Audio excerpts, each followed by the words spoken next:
ในวันที่19 พฤศจิกายน 2025 นี้กรมโฆษณาของคณะโฆษณาอบรมศูนย์กลางภาคได้สมทบกับคณะโฆษณาอบรมแขวงอัตตปือได้ลงเคลื่อนไหวสุกอยู่เวียกงานโฆษณาอยู่ที่เมืองสนามไซแขวงอัตตปือซึ่งนำโดยฐานทรพรหมธิกรรองหัวหน้ากรมโฆษณาคณะโฆษณาอบรมศูนย์กลางภาคมีฐานดาววันหลวงอภัย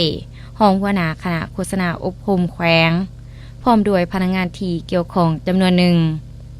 โอกาสดังกล่าวก็ได้เข้าร่วมเฮ็ดเวียกกับคณะนำของเมืองที่ห้องว่าการเมืองโดยการต้อนรับของฐานพันโทคำโพไซไสยเสนากรรมการพรรคแขวงเลขาพรรคเมืองสนามไซท่านทรพรหมธิกรรองหัวหน้ากรมโฆษณาของคณะโฆษณาอบรมศูนย์กลางภาคได้กล่าวว่า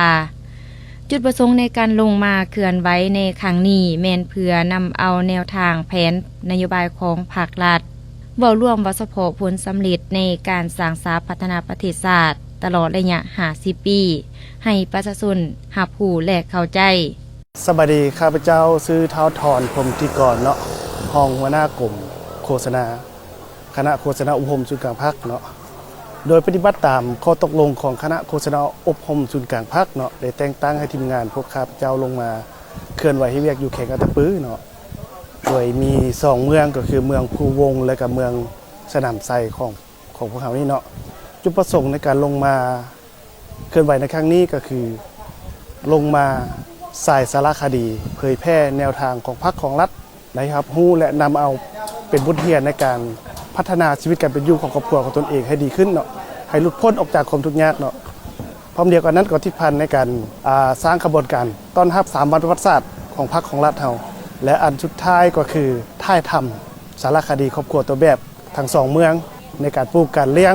เพื่อจะไปเฮ็ดสร้างเป็นสารคดีไปเผยแพร่ไปทรายให้บรรดาเมืองต่างๆในทั่วประเทศนี้นำไปเป็นบทเรียนในการสร้างเศรษฐกิจครอบครัวให้หลุดพ้นออกจากความทุกข์ยากเนาะอันนี้มันเป็นจุดประสงค์ในการลงเคลื่อนไหวในครั้งนี้โอกาสดังกล่าวทางคณะโฆษณาอบรมศูนย์กลางภาคก็ได้ลงเก็บกำข้อมูลของครอบครัวตัวแบบอยู่บ้านสมปอยคือครอบครัวทานตุ้ยอุทเดชอาชีพปลูกหมากแตงโม